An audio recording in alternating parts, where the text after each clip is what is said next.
ნაწარმოები შეიცავს თამბაქოს ნაწარმის, თამბაქოს აქსესუარის ან მოწყობილობის მოხმარებას. ნუ აიძულებთ ბავშვებს ისუნ თქვენ თქვენი კვამლი. მოწევა მავნებელია თქვენი ჯანმრთელობისათვის. ხელოვნური ინტელექტი შენმოქმედებაში. ტექსტი, ვიდეო, ფოტო, აუდიო. ერთი მოდულის ღირებულება მხოლოდ 19 ლარი.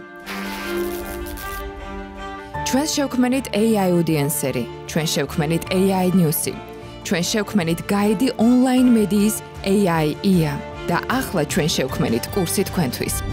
ხელოვნური ინტელექტის შენმოქმედება. ეს ხმაც ჩვენ შევქმნით ხელოვნური ინტელექტით. ეს გამოსახულებაც და ახლა შეგვიძლია გასწავლოთ შენც. ტექსტის, ფოტოს, ვიდეოს, აუდიოს შენმოქმედება. სერტიფიცირებული კურსი ნათია კუპრაშვილთან, ნინა ხელაძესთან და JRC-ის გუნდთან ერთად.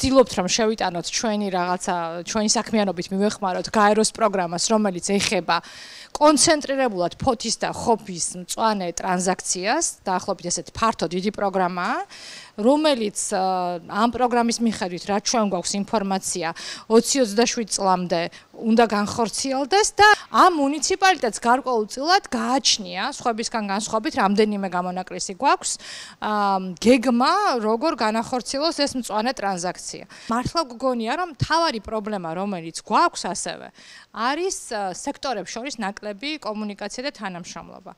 საგანმანათლებლო, ბიზნეს სექტორი, მედია, რიგითი ადამიანი, რომელიც შეიძლება ცხოვრობდეს გარკვეულწილად მუნიციპალიტეტში და ცდილობდეს რაღაცის გაკეთებას, ან სურდეს და გქონდეს გეგმა რამეს განსახორციელებლად. მინდა რომ დისკუსია გავხსნათ აი ამ რაღაცა შეხსენებებით თუ რა მართლა რატო შეიძლებოდა ყოფილიყო ინტერესი.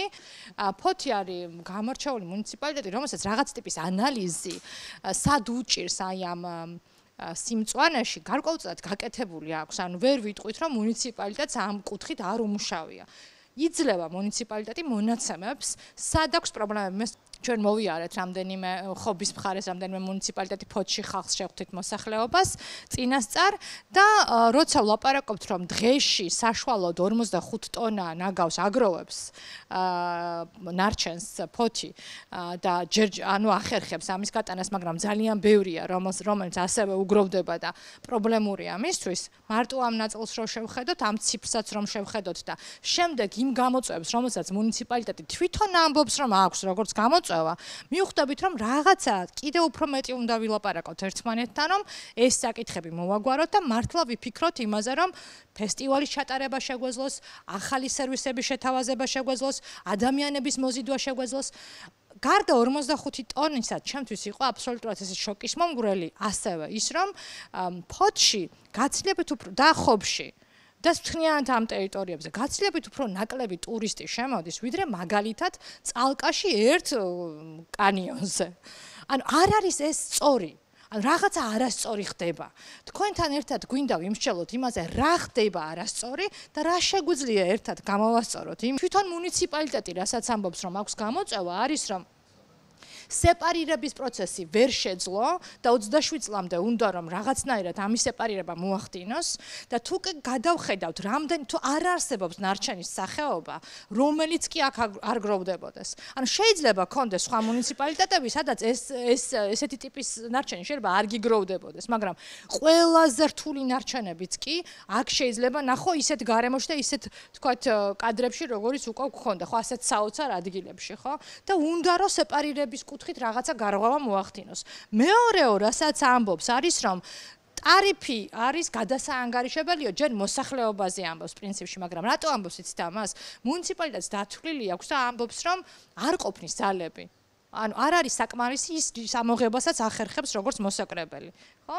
და შემდეგ ამბობს რომ ზოგადად ამოღების სრულყოფა ჭირდება არა მხოლოდ მოსახლეობიდან, იმიტომ რომ ვერ იღებს ამას 70%-იანი ამოღება აქვს. ისე ეკონომიკური სექტორიდან, აქედანაც ვერი. არ არსებობს საქართველოში ბიზნესი, პრინციპში შეგვიძლია ვთქვათ და ძალიან ბევრი ფიზიკური პირი სარგებლობს ფოთის სიკეთით. იმიტომ რომ რაც კი შემოგაქვს, დიდი ნაწილი აქედან შემოგაქვს, ხო? ანუ ყველას აქვს რაღაცა ტიპის კავშირი ფოთთან იმისთვის რომ თავისი ბიზნესი განივითაროს. და სამაგიეროდ ქალაქს მაინც არ ყოფნის ძალები რომ თავისი პრობლემები მოაგვაროს და იქამდეც რომ ამ ხელა პოტენციალი აქვს ძალიან ბევრი რამის კეთების და ვერ იყენებს ამ პოტენციალს. ამიტომ საბოლოო ჯამში გამოდის რომ თვითონ საქართველოსაც რაღაცეები შესაძლებელი აქვს ფოთთან მიმართებით. და გვინდა რომ ამას შევუწყოთ ხელი ამ დიალოგს, რომ რა აქვს შესაძლებელი საქართველოს იმისთვის, რომ ფოთის როგორც პოტენციალის ასევე და ძალიან მნიშვნელოვანია ჩვენ ამიტომ გვიხარია გურიის მონაწილეობას, რომ საერთოდ ინტერმუნიციპალური ურთიერთობა, გაცვლა ინფორმაციის არის ძალიან საჭირო. პირველ რიგში სჭირდება სახელმწიფო ნებელობა. სჭირდება კანონი, თვითმმართველობას სჭირდება რომ იყოს დეცენტრალიზაციის შესახებ კანონი, როგორც ფისკალურ დონეზე, ისე საკანონმდებლო დონეზე. როდესაც იქნება დეცენტრალიზებული, ანუ დეცენტრალიზაცია რას მოგცემს? ის ტვირთი, რაც თქვენ ბრძანეთ და პორტი, რასაც ამუშავებს, ჩვენ ფაქტობრივად ვღებულობთ რაც დაავადებებს. და არა ქალაქი არ ღებულობს იმდენ შემოსავალს. ახლა შემოიტანეს იქ რაღაც მცირე ეს გააკეთა ნიკო ნიკოლაძემ ერთკაპიკიანი გადასახადი თითო ფუტზე. და ამით აშენდა ქალაქი ფოთი. მაგრამ მერე იცით რომ პროცესები შეიცვალა, საბჭოთა ხელისუფლება მოვიდა, ერთიანი სახელმწიფო ბიუჯეტი არსებობდა, იქიდან მერე ცენტრალურიდან რაღაცას გადაუგდებდნენ და ეს ახლა უკვე ძველი ამბავია, ძველი ეკონომიკა. არის ერთ-ერთი დიდი მაჩვენებელი ონკოდაავადებების განსაკუთრებით ქალების მიმართ და მამაკაცებშიც ხო ფილტვებზეც ეს ყველაფერი აისახება ჩვენს ჯანმრთელობაზე. უცილებელია მოხდეს სეპარირება. არის ამის საშუალება ევროკავშირის ერთ-ერთი პროექტის შედეგად არის ურნები, ცალკე და რაღაც მუშაობაა საჭირო რომ მოხდეს ამის სეპარირება. მე ორჯერ თუ სამჯერ შევიტანე წერილი მაგ წერილების ასლი მერიაში, აბა როგორც იქნება საშუალება ქალბატონო ნონა დავაკმაყოფილებ. გამოიტანონ ეს ურნები და ანუ ახალგაზრდაც მივაჩვიოთ, სკოლები ვაიძულოთ რომ ასწავლოს მასწავლებლებმა და მის სამოქალაქო გაკვეთილებზე რომ აუცილებლად ის პლასტიკატი მოხდეს პლასტიკატის ადგილას, თუნუქის ადგილას და სხვა ჯერჯერობის სხვა ნარჩენი სეპარირება ჩვენთან არ ხდება, მაგრამ როგორც ვიცით, აპირებენ თქვათ იგივე ბატარეების სეპარირების შემოთავაზებას, ალბათ ეს ცვლილება იქნება. ეხლა ხანს არის შესული და შეიძლება თქვენ რას თქვით, ეს იდეა გარკვეულწილად იყოს გადატანილი იმაზე, რომ თქვათ ბიზნესები, რომლებიც სარგებლობენ ფოთით, ამ შემთხვევაში ვლაპარაკობ, რომ შემოაქვთ განბაჟებას ახდენენ, გადიან, მათზე იყოს გარკვეული, იმიტომ რომ არსებობს ეხლა დაიწყო სწორედ ბიზნესის გაფართოებული ვალდებულებების შესრულება, ხო, კანონიც არის ამაზე მიღებული და რამდენად შეიძლება იყოს გამოსავალი დიალოგი ან რაღაცა ტიპის კომუნიკაცია, ან რაღაცა ტიპის კამპანია ბიზნესთან, რომ მინიმუმ სოციალური პასუხისმგებლობიდან გამომდინარე მეტი დახარჯონ ამ ქალაქში, თუ კი სარგებლობენ პორტის მომსახურებით, ხო? ჩვენ ფოთის სპორტს წარმოადგენთ, კი უდიდესი კომპანია არის და 813 თანამშრომელი ყავს მხოლოდ ჩვენ, მაგრამ ჩვენ არ გვაქვს რაღაცა ისეთი საერთო პლატფორმა, სადაც თუნდაც პარტნიორებს ველაპარაკებით ქალაქისთვის საჭირო სიტუაციებზე. ჩვენ აქტიურად თანამშრომლობთ მუნიციპალიტეტთან და ესეც უნდა იყოს და საერთო პროექტებსაც ვახორციელებთ. ბოლო პერიოდში იცით რომ შემოვიდა კონტეინერის მოსაკრებელი, ეს საკანონმდებლო დონეზე არის აყვანილი და შესაბამისად თითოეული კონტეინერიდან, აი რასაც ქალბატონი ნონაც ამბობდა, გარკვეული გადასახადი მიდის და წესით იდეა ეგ არის რომ ფოთის ბიუჯეტს უნდა მოხმარდეს. მაგრამ ჩვენი მხრიდან ვისურვებდით იმას, რომ პორტის მიერ გადახდილი თანხები არ იყოს ცენტრალურ ბიუჯეტში ასე სრულად წაღებული და ქალაქს მოხმარდეს აქედან საკმაოდ დიდ თანხებზეა საუბარი. შესაბამისად, აი ესეთი მიდგომა და იგივე დეცენტრალიზაციის იდეაც რაც არის, ხო, რომ ქალაქში და მუნიციპალიტეტში თვითონ იყოს ამასთან დაკავშირებით მეტი ინტერესი, მისასალმებელი იქნებოდა.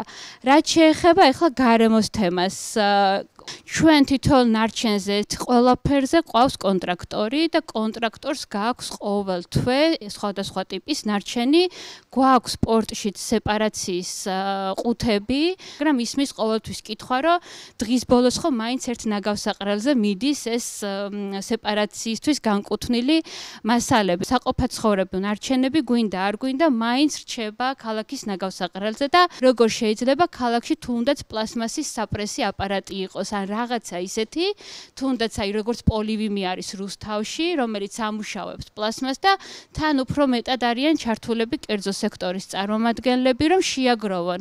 ეს უნდა იყოს ალბათ საკანონმდებლო დონეზე დარეგულირებული. რეგიონების პრობლემა არის ახალგაზრდების გადინება, თბილისშიც უკვე აღარ მიდიან, უკვე საზღვარგარეთ მიდის ხალხი და ჩვენი კომპანიის მაგალითზეც რო ავიღოთ, მუდმივად გვაქვს კადრების უკმარისობა, განსაკუთრებით ეს იხება ტექნიკურ პოზიციებს და შესაბამისად ვისურვებდი, რომ უფრო მეტი ინვესტიცია ჩადებულიყო ხარისხიანი განათლების ხელმისაწვდომობაში.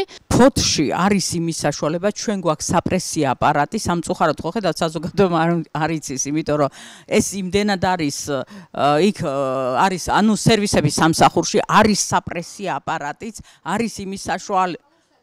კი ბატონო, არის გარდა ამისა, ეხლა მე არ მახსოვს 6 მილიონია თუ 8 მილიონით ვაფინანსებთ სერვისების სამსახურს. არიან ხო დამლაგებლები მეაზოვე ეს ყველაფერი.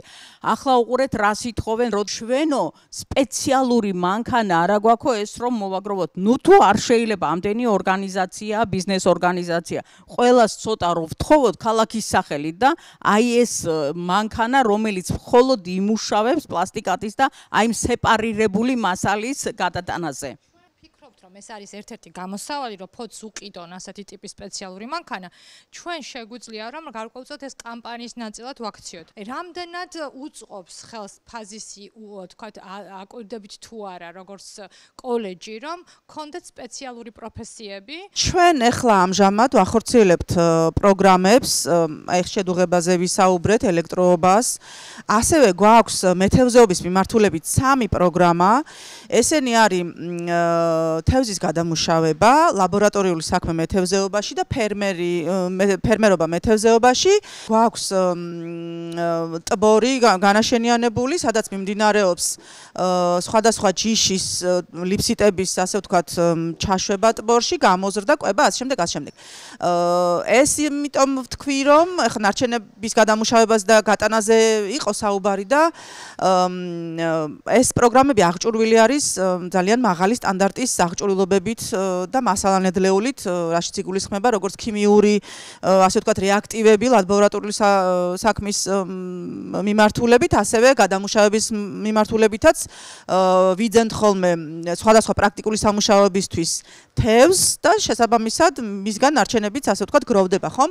ჩვენ ხელშეკრულება გვაქვს დადებული შესაბამის ორგანიზაციასთან. ყველა ნარჩენი თავის ასე ვთქვათ შესაბამისად იფუთება, სხვადასხვა ლაგდება სხვადასხვა ასე ვთქვათ ყუთებში, დიახ, კონტეინერში და ესე გაგვაქვს ასე ვთქვათ ნარჩენები, თუმცა შემდგომი ასე ვთქვათ ნარჩენების გატანილი ნარჩენის მოხვედრა უკვე ვისაუბრეთ ალბათ სადაც ხდება, ანუ ერთიან ასე ვთქვათ ხო, ნაგავსაყრელზე.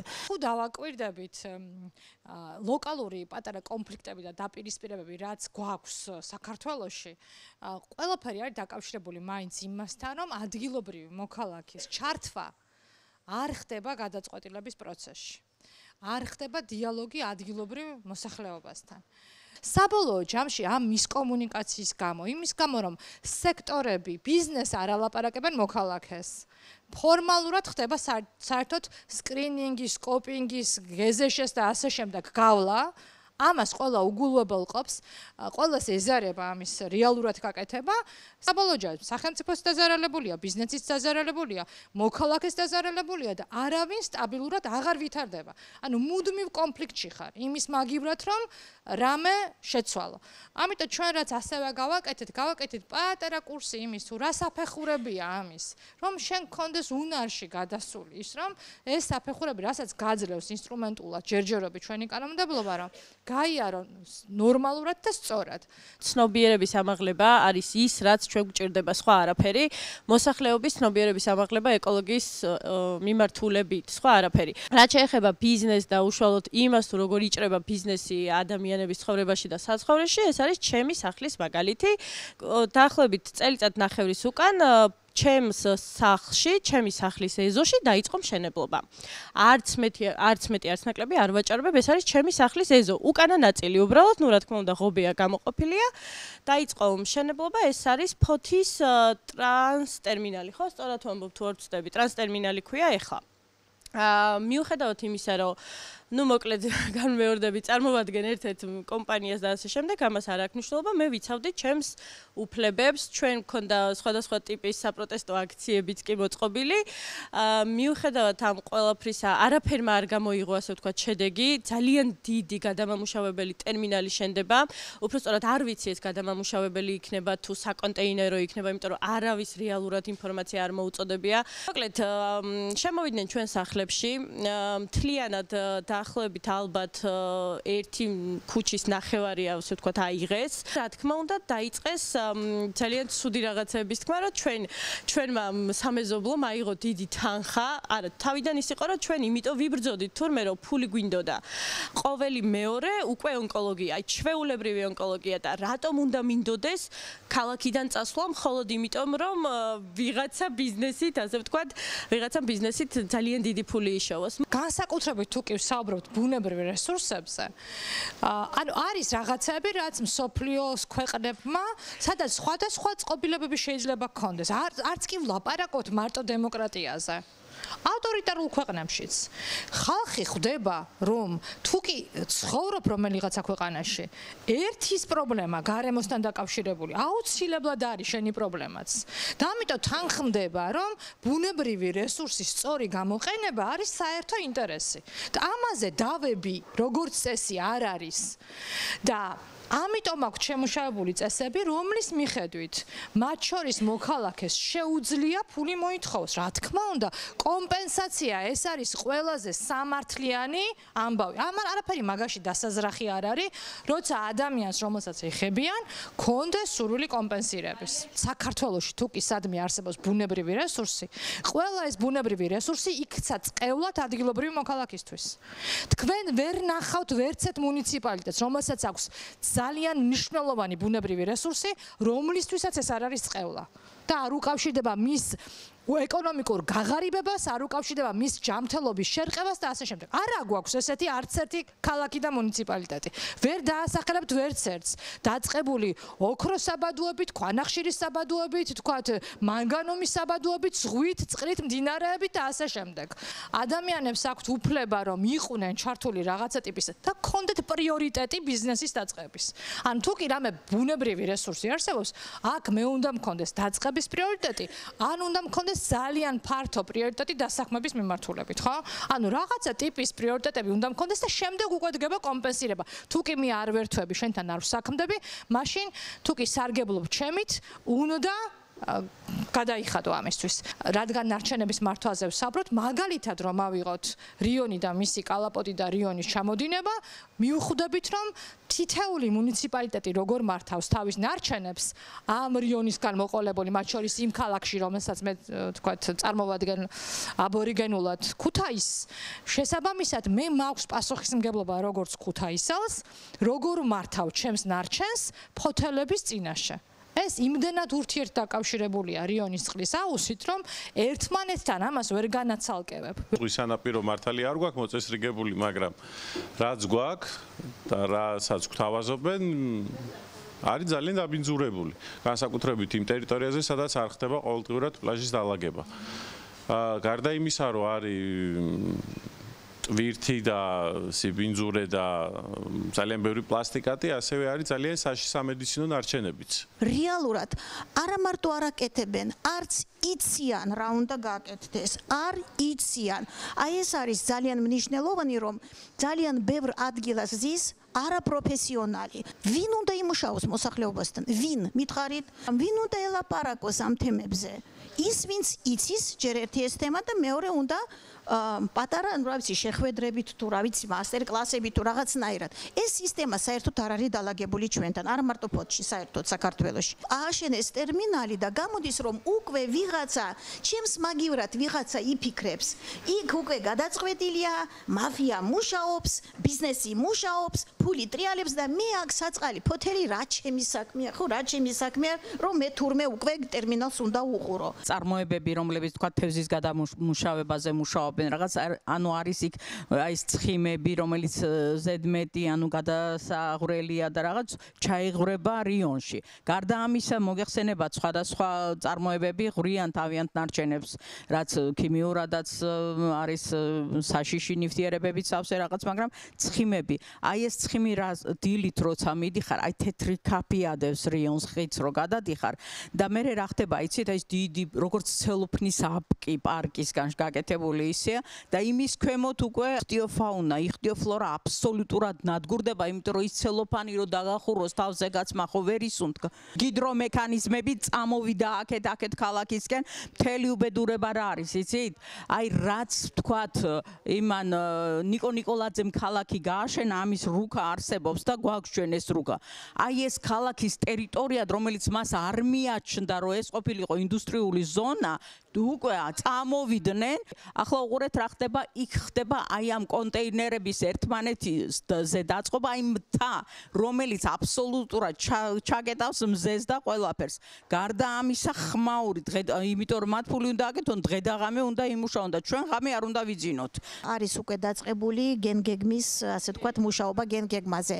აი ზუსტად იმ კვირაში შევხვდი ყველას არქიტექტურული ნაწილი, ვისაც აკეთებს მამუკა, ვინც ხელმძღვანელი ანდრო და ვინც ტურიზმის ექსპერტი არის იქ. ყველას ძალიან უნდათ ეხლა რომ ეს ფოთი არ დავკარგოთ როგორც ქალაქი, როგორც ლამაზი ქალაქი. ეხლა ჩვენ ბოდიში ქალბატონ ნონა ბერჯერ გვიტქვია ეხლა ნიკოლაძე ძალიან დიდ პატივს ვცემ, მაგრამ 120 წლის წინ იყო ეს ისტორია და ისე ვიმეორებ, იმიტომ რომ ერთხელ იყო რაღაცა კარგი ისტორია ამ ასე ვთქვათ ფოთში.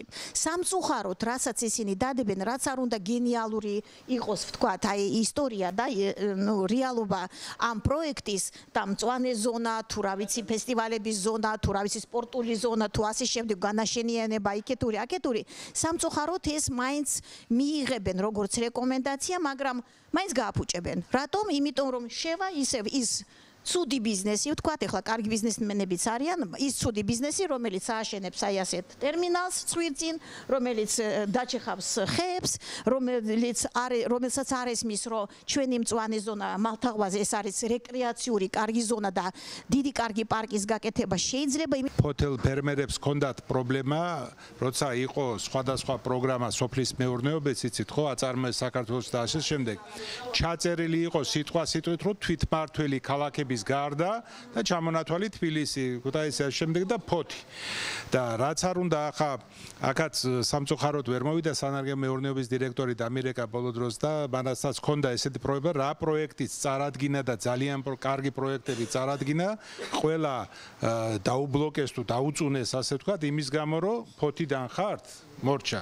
როცა არის უზარმაზარი თქვა ხო 100 ჰექტარის ფართობზე გავიწევ და ახლა მათ დაიწყეს ის რომ ნაწილ მიწებსა და ტერმინალებად ანაწილებენ და ტერმინალებს ამუშავებენ. იმიტომ რომ პერსპექტივა არანაირი არ არის სოფლის მეურნეობის კუთხით. პატარ-პატარა ნაკვეთებსაც იღებდნენ და ამუშავებდნენ ფოთში ეს საკარმიდამოზე ასე შემდეგ, მაგრამ ტერმინალების გადიდებამ, გავრცელებამ, განსაკუთრებით პორტში გადამუშავებული ნაკადებზე იყო ასეთ რაღაცები და ქალაქში მოძრაობის დროს მანქანების მოძრაობა განაპირობა ის, რომ ბევრმა მიატოვა ეს პატარა ოჯახური მეურნეობების წარმოება და ამითაც შეფერხება შეექმნათ. განვითარების მთავარი პრიორიტეტი დღეს ეს შუა დერეფანზებიდი საუბარი და გვინდა ჩვენ თუ არ გვინდა ეს ტერმინალები, მათ შორის სათევზაო ტურიზმსაც მცირედი საფრთხეები შეუქმნა, მოგვიახლოვდა ტბებთან, ასე შემდგომ, მაგრამ გასაგებია ხალხის საქმეება მესმის რომ პირადი ოჯახების უბედურებაზე არ უნდა კეთდებოდეს და ეს დალაგებადია მგონია რომ რაღაც ის ტერიტორიები, სადაც ეს პრობლემა უნდა ასახლება მოხდეს საბოლოო ჯამში და მალთაყვის რეგიონის განვითარება. პირველ რიგში ამ ქალაქის განვითარების ხედვა არის კონტეინერი. კი, კარგია სანაპირო ზოლის განვითარება, ყველაფერი კარგია, მცირე ბიზნესი მუშაობს შეიძლება, მაგრამ თავარი ამოსავალი წერტილი რამაც შეიძლება ამ ქალაქში იმუშაოს, რომ ჩვენ ვერც კონკურენციას, ვერც გრიგოლეთს ვერც ქობულეთს, ვერც აჭარის რეგიონს და მით უმეტეს უახლოეს პერსპექტივაში თუ აფხაზეთის ტერიტორია დავდებიდან გადაწყდა, ვერასოდეს ვერ გაუწევთ რა. დგას ეს პრობლემა. აქ გვაქვს ორადორი მიმართულება. პარკის და პალიასტომის ტბის გარდა ქალაქს 7-8 ტბა აქვს და 2 მდინარე აქვს. პლუს ზღვის აკვატორია. ზღვის აკვატორიას რაც შეეხება საზღვაო ტურიზმის განვითარებაზე აბსოლუტურად მოშლილია ეს. სანაპირო თევზჭერა მოშალეს აბსოლუტურად, რასაც ქვია. საკანონმდებლო სახელმწიფოსთანაც პრობლემა იყო, კერძო სექტორაზე პრობლემა იყო. ტბებს რაც შეეხება სათევზაო ტურიზმს. რა ვიცი, ბრაკონიერობა თუ არ მოხდა, ბრაკონიერების დაცვა და 10 ტბიდან პირობითად 8-ზე არის რა ვიცი საშინელი ბრაკონიერობა, ეკოციდი მიდის პირდაპირ გაგებით.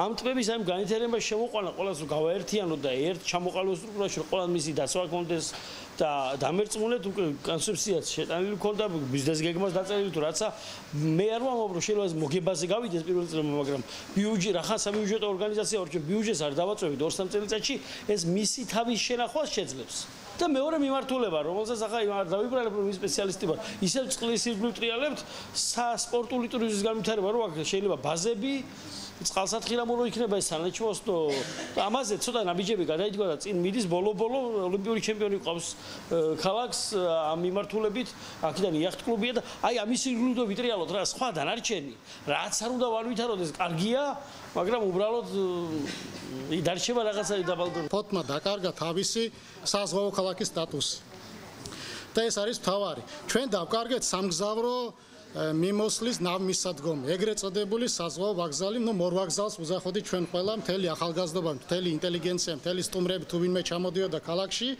ყველა მოდიოდა მანდ რომ მარტო საპორტო ქალაქი მარტო კონტეინერის მიღება და ტვირთის გადამუშავება ეს არ არის ფოლს ჰქონდა სტატუსი როგორც საზღვაო ქალაქის და ეს იყო დაარსებიდან როგორც კი დაარსდა საპორტო ქალაქი 1858 წელს იმ დროიდან ყოველთვის ყველა დოკუმენტაცია შეწერებოდა როგორც საპორტო ქალაქი ესეც ისევ თუ რამე კეთდება თუ რამე შენდება თუ რამეს ახალხსნიან კეთდება ყველაფერი ქალაქის ცენტრში ანუ ქალაქი დგას ზურგით სხვისკენ. აი ეს არის თავარი პრობლემა, იმიტომ რომ როდესაც ჩამოდიან სტუმრები, როდესაც ვეკითხებით, როგორ გზნობთ თქვენ თავს, ჩვენ საზღვაო ქალაქში ჩვენ თავს ვერ გზნობთ. იმიტომ რომ როდესაც ჩვენ ბათუმში შევდივართ გოგებაშვილის და ბაკოს ქუჩით, ხო? ჩვენ ეგრევე სანაპიროზე გადავდივართ და ვხედავთ გემებს, ვხედავთ მეთევზებს, რომლებიც იქვე თევზებდა. ჩვენ შეგვიძლია მიმოსვლა გავაკეთოთ ტრაბზონისგან მაგალითად, თუნდაც ბათუმისგან, დიდი სიამოვნებით ბათუმში ჩავალ საზღვაო მიმართულებით და კეფალის ფესტივალით, რომელსაც მე ვცდილობ რომ გავაკეთო 2018 წლიდან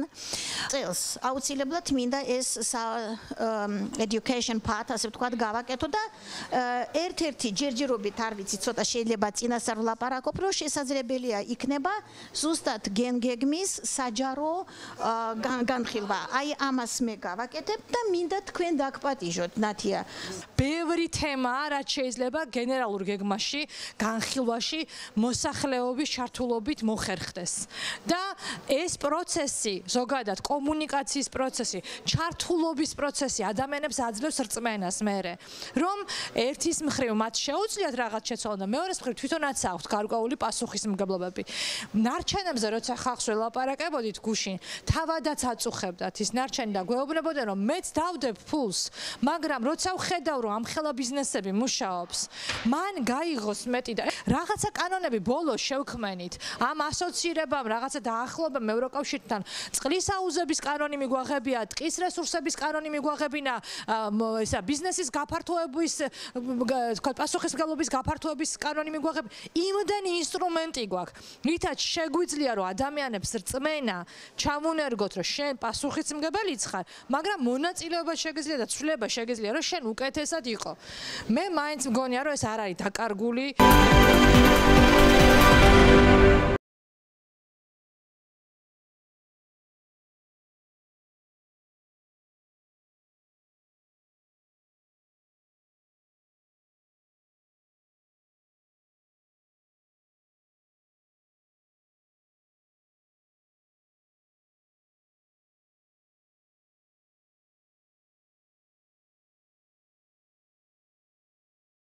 შევარჩიეთ რამდენიმე სკოლა ფოთში და ხობში.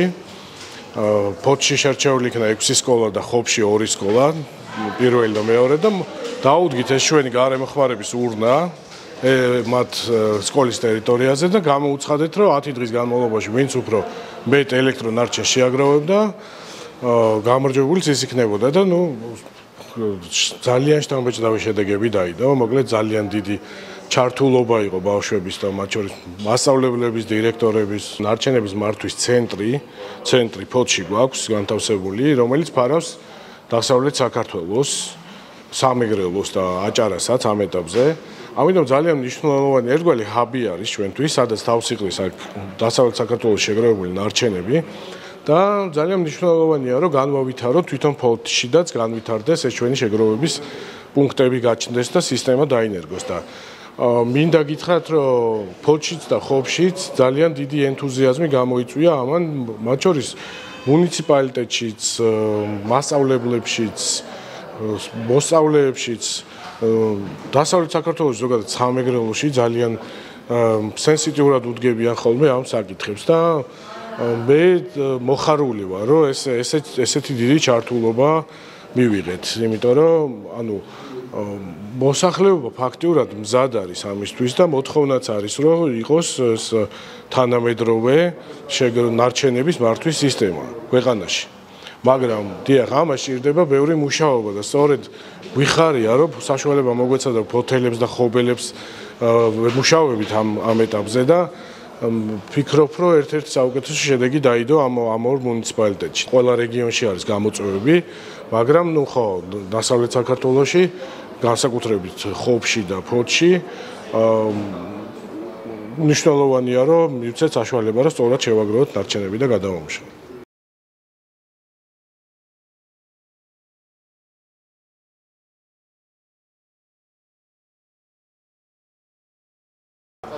ბიზნესს რა შეეხება, ჩვენ APM ტერმინალი ვახსენეთ, ეს ორგანიზაცია საერთაშორისო ორგანიზაცია არის და მათ აქვთ გამოცდილება და სტანდარტიც მაღალი აქვთ. არიან ჩვენი წევრები და თანამშრომლობენ ამ ნარჩენების მიმართულებით. მაგალითად, ისეთი ნარჩენი, როგორც არის საბურავი, ელექტრომოწყობილობები, აკუმულატორები და ზეთები, ამ მიმართულებით ჩვენ APM-თან თანამშრომლობთ და საკმაოდ დიდი ხანია უკვე და საკმაოდ ნაყოფიერად. თვითონ მუნიციპალიტეტებსაც ევალებათ სეპარირებული შეგროვება და ჩვენ მათთან ერთად ვაკეთებთ ამ ყველაფერს და ეს ძალიან კარგია დასაწყისისთვის, ხო, ამ ნაკადებზე, რომელიც თქვათ ჩვენს წარმოებლის გაფართოებული ვალდებულების ქვეშ ხდება, ხო, მართვის ქვეშ და ბიზნესებს რაც შეეხება, ისინი გზადყოფნას გამოთქვამენ, რომ ითანამშრომლებენ აუცილებლად. ხშირად არის ხოლმე, რომ არ ვიცით რა ვქნათ, სად წავიღოთ. კი, ვიცით, რომ სახიფათოა, ვიცით, რომ პირობითად არ უნდა განვათავსოთ მუნიციპალურ ურნებში, მაგრამ არ ვიცით სად, როგორ მოვიქცეთ.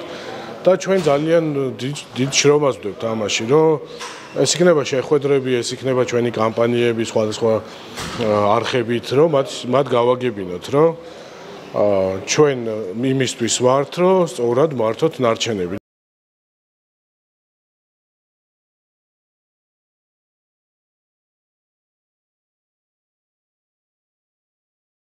ჩვენ ისევე როგორც მთელი სოფლიო გადადის ამ ცირკულარული ეკონომიკის მოდელებზე, ხო, ჩვენც უნდა ფეხი აუწყოთ ამას, რა, სხვა გამოსავალი არ არსებობს, იმიტომ რომ თანამედროვე ეკონომიკური ფორმაციები, რაც ეხლა ფორმირდება მთელი სოფლიოს მასშტაბით, ეს იქნება დასავლურ ქვეყნებში თუ მათ შორის განვითარებად ქვეყნებში, აზიაშიც, აფრიკაშიც ყველგან ინერგება ეს მოდელები, იმიტომ რომ ამან გაამართლა დასავლეთში და დღეს ევროკავშირის ქვეყნები არიან ის ქვეყნები, რომლებიც ყველაზე მეტ ნარჩენებს გადაამუშავებენ, იმიტომ რომ ამაზე ამ ცირკულარულ ეკონომიკას ავითარებენ 30 წელია უკვე.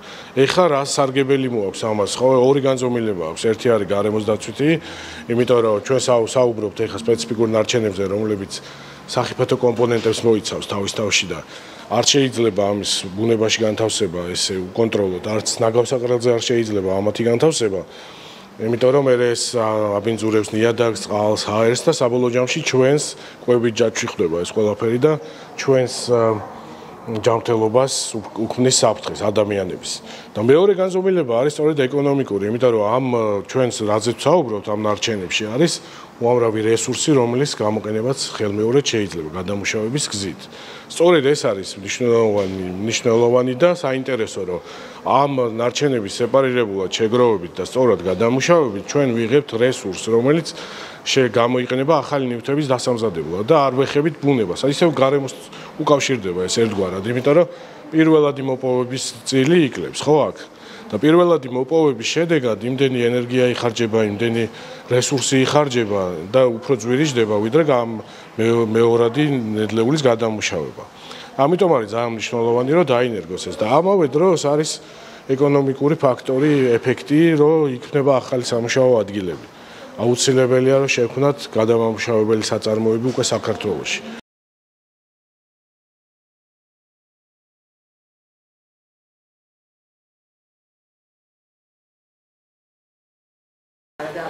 კი ბატონო, ეს გამოწვევად რჩება მუნიციპალურ დონეზე, ნარჩენების სეპარირებული შეგროვება ნამდვილად რჩება გამოწვევად. უკვე დიდი ხანია მათ აქვთ ეს ვალდებულება, თუმცა ამას აქვს ან ეპიზოდური ხასიათი და რაღაც საპილოტო პროექტებში გამოისახება, საბოლოო ჯამში ეს სისტემურად ვერ მოხერხდა და ვერ ხორციელდება. რა თქმა უნდა, ჩვენ სწორი გზით მივდივართ, მინდა გითხრათ, როგორც ქვეყანა, ჩვენ გვაქვს თანამედროვე კანონმდებლობა ნარჩენების მართვის მიმართულებით და დაიწყეთ ამ წარმოებლის გაფართოებული ვალდებულების დანერგვა. ჯერ მხოლოდ სპეციფიკური ნარჩენების ნაკადებზე, თუმცა ველოდებით, რომ აუცილებლად ამას უნდა მოყვეს შეფუთვის ნარჩენების ნაწილიც. ამ შეფუთვის ნარჩენები არის ის ნარჩენი, რომელსაც ჩვენ წარმოვქნით საყოფაცხოვრებო დონეზე და ყველაზე დიდი ნარჩენების ყველაზე დიდი მოცულობა აგროვდება სწორედ. აქ ბიზნესიც არის ჩართული, მომხმარებელიც დაინტერესებულია და მუნიციპალიტეტებიც თავის როლს ითამაშებენ და ჩვენ ნანახი გვაქვს არაერთი ქვეყნის მაგალითი, როგორ არის ეს წლების განმავლობაში, როგორ ვითარდებოდა ეს პროცესები და ეხლა ისეთ ქვეყნებში, როგორც ბელგია, ჰოლანდია პირობითად, იქ უკვე ნაგავსაყრელები აღარ არსებობს. ჩვენ გვაქვს ნანახი. საყოფაცხოვრებო ნაგავსაყრელი საერთოდ არ არსებობს. მუნიციპალიტეტების ჩართულობა იქნება უმნიშვნელოვანესი, მათ თავიანთი თუმცა კერძო ბიზნესი რო ერთვება და მათი ვალდებულება ერთვება, ეს ურთიერთთანამშრომლობა მუნიციპალიტეტის და კერძო ბიზნესის იქნება ძალიან ეფექტური. იმიტომ რომ აქ ფინანსური წყაროებიც გაჩნდება რესურსებიც, გაჩნდება ასევე ლოჯისტიკური, თქვათ, ის საჭიროებები, რაც დღეს არსებობს და რასაც ვერ აუდიან მუნიციპალიტეტები, იმიტომ რომ საკმაოდ დიდ თანხებთან არის დაკავშირებული, ეს ყველაფერი გაჩნდება, სწორედ აი ამ კერძო და საჯარო თანამშრომლობის მაგალითზე. მეორე ინსტანციის სასამართლო განიხილავს საქმეს ყვარლის ბაგა ჩირინას წინააღმდეგ, რომლის ფარგლებშიც მეცხოველეობის ფერმა ჩირინასგან 4.700.000 ლარის ზიანის ანაზღაურებას ითხოვს. სხდომის დაწყებამდე აპელანტი მხარე ჩავწერეთ. ყვარლის ბაგამ კომენტარზე ამჯერადაც უარი გითხრა. ჩვენ განსა დაგვრჩა, რომ სასამართლოს საქმე აქვს შესწავლილი, კარგად იციან საქმის გარემოებები, მათ შორის კონტექსტი კარგად იციან და ერთ-ერთი რაც არის დარჩენილი, რასაც პრინციპში კანონიც მოითხოვს სასამართლოსგან, ის არის, რომ სასამართლო უბრალოდ უნდა იყოს ობიექტური, რაც ჩვენი ღმერთწმენით იმას ნიშნავს, რომ სარჩელი ავტომატურად არ უნდა დაგმოვფრინდეს. კომპანია ჩირინა საერთოდ არაფერ შუაში არ არის. არც ამ ძროხების დახოცვაში, არც მის რძის გაფუჭებაში, რაც რაღაცა მიიღეთ. 18 ივნისს ოთხშაბათს სააპელაციო სასამართლოში სკლინტის სკანდალთან დაკავშირებით დასკვნითი სხდომა გაიმართა, რომელზეც მოსამართლემ მტკიცებულებები გამოიკვლია. თუმცა მხოლოდ ერთი მხარის, აპელანტის, ჩირინას განმარტებები მოისმინა. სხდომიდან მცირე ნაწილს გთავაზობთ. 2.872.000 ლარი დავიდგინა ზალი და 2.300.000 ლიტრზე დაინერგარიშა აღნიშნული თანხა. 2.872.000 რო გავხოთ 2.300.000, 1 ლიტრის ღირებულება ბატონო მოსამართლე არის 1 ლარი და 24 თეთრი და 86 მიასი. ზუსტად ამ ციფრს ვიღებთ. ახლა ვინაიდან თუ ამ შეფასებებს ვეკონობით, რომ გადმოვშვით წინაგვერდზე ხო უნდა გავიგოთ 15.414 ლიტრი მინიმუმ. საფუძველი და ბაზისი ყვა, რომ ლიტრი რძის ღირებულება ყოფილა 1 ლარი და 24 თეთრი და 86 მიასი. ახლა რას ვიწერს ამის წინა ასე ვთქვათ აბზაცში, რომ გაუარესდა 75.000 ძალიან უფრო დავაკვირდეთ 440 ტონა რძის ხარისხი. უბრალოდ 75440 ტონა რძის ხარისხი და მისი რეალიზაცია განხორციელდა შეთანხმებულ ანდა საბაზური ბაზზე დაბალ ფასად. რამაც მიიღო 15400. ახლა უკვე ბატონო მოსამართლე 74440 ტონა ხუთწონა 1.26 ვარ. კარგი, ჩვენ საუარესო. თქვა რომ 1 ლიტრი არის 1 კილოგრამი. ჩვენ საუარესო. ესე იგი გამოგვიდის ჩვენ 75.440.000 ლიტრი. რასაც გვიწევს შეფასება. 75.440 ლიტრი. 75.440 ლიტრის ხონდა გამოვაკლოთ 15.414, რაც არის ზიანი. რაც ზიანი მივიღო, ფასი გამოსაზღვრე. რა ფასია თუნდე გაკეთე. გამოვაკეთეთ ბატონო მოსამართლე და მივიღეთ 94.178.969. ახლა ამის ფასი ხონდა გამოსაზღვრე რა არის?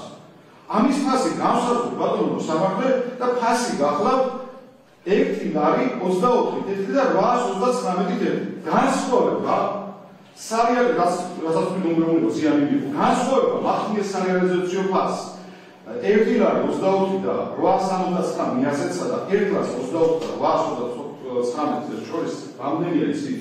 0.0003%. ახლა რომელ ფასზე ნაკლებად გაიყავს არე? რითაც მიიღო ზიანი მათემატიკას უსწრებება, ისმადი და არც არ ჭირდება დაცვა შეყოლება 15.414 რა მათემატიკური ანგარიში მიიღო იმ გაგებით რაც უნდა გავიგო.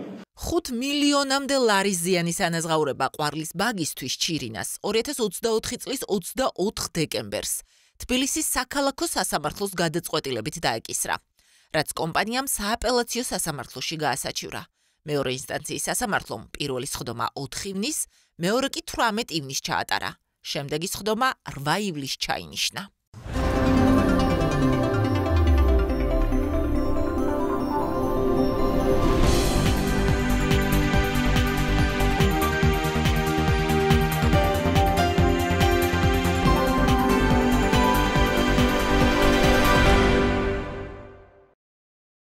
ხელოვნური ინტელექტი შენმოქმედებაში.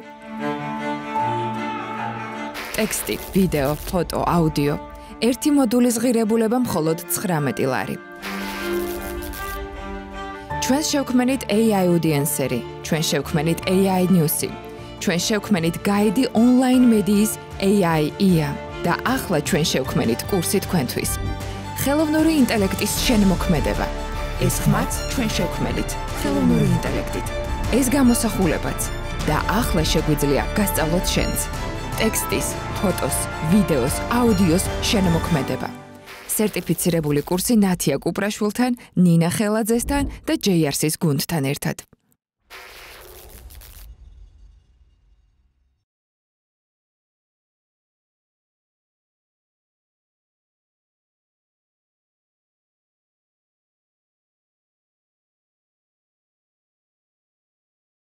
ნაწარმოები შეიცავს თამბაქოს ნაწარმის, თამბაქოს აქსესუარის ან მოწყობილობის მოხმარებას. ნუ აიძულებთ ბავშვებს ისუნთქონ თქვენი კვამლი. მოწევა მავნებელია თქვენი ჯანმრთელობისათვის.